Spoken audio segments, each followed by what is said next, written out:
Magandang gabi, Philippine Air Force, para sa ating weather update ngayong Lunes 16 June 2025 at sa mga susunod pang mga araw. Para sa ating synoptic situation, may dalawa tayong weather system at unahin na natin ang LPA o Low Pressure Area na huling natagpuan dito sa coastal water of Concepcion, Iloilo. At pangalawa naman ay easterlies o mainit na hangin galing sa dagat Pasipiko ang siyang nakaka-apekto dito sa partikular ng Luzon.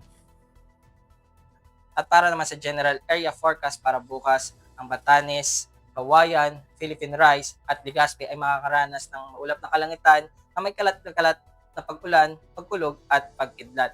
At para naman sa Metro Manila at nalalabing bahagi ng Luzon ay makakaranas ng bahagyang maulap hanggang sa maulap na kalangitan na may pulong pag-ulan, pagkulog o pagkidlat. At para naman sa Tacloban ay makakaranas ng maulap na kalangitan na may kalat na pag-ulan, pagkulog o pagkidlat. At para naman sa natitirang bahagi ng Visayas at buong Mindanao ay makakaranas ng bahagyang maulap hanggang sa maulap na kalangitan na may pulong pag-ulan, pagkulog o pagkidlat.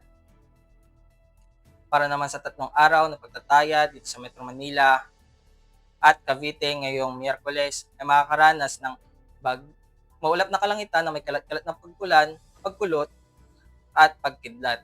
At para naman sa Huwebes hanggang Biyernes ay makakaranas ng bahagyang maulap hanggang sa maulap na kalangitan na may pulong pag-ulan, pagkulog o pagkidlat.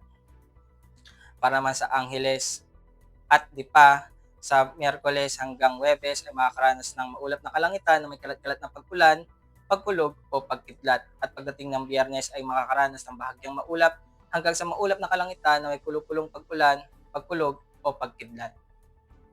Para sa Puerto Princesa at Kalayaan Island sa darating na Miyerkules ay makakaranas ng maulap na kalangitan hanggang na may kalat na pag-ulan, pagkulog at pagkidlat. At pagdating ng Huwebes hanggang Biyernes ay makakaranas ng bahagyang maulap hanggang maulap na kalangitan na may pulong pag-ulan, pagkulog at pagkidlat.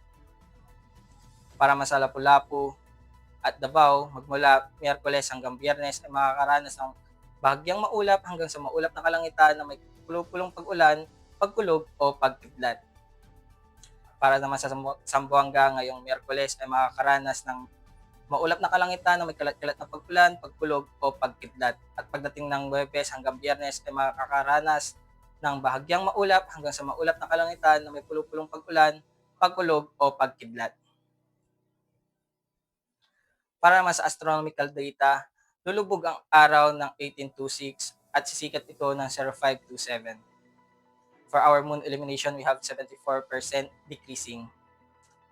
Para manatiling updated sa lagay at taya ng panahon, follow lamang ang Air Force Weather Center sa aming official social media accounts. At yun lamang po ang weather update ngayong gabi.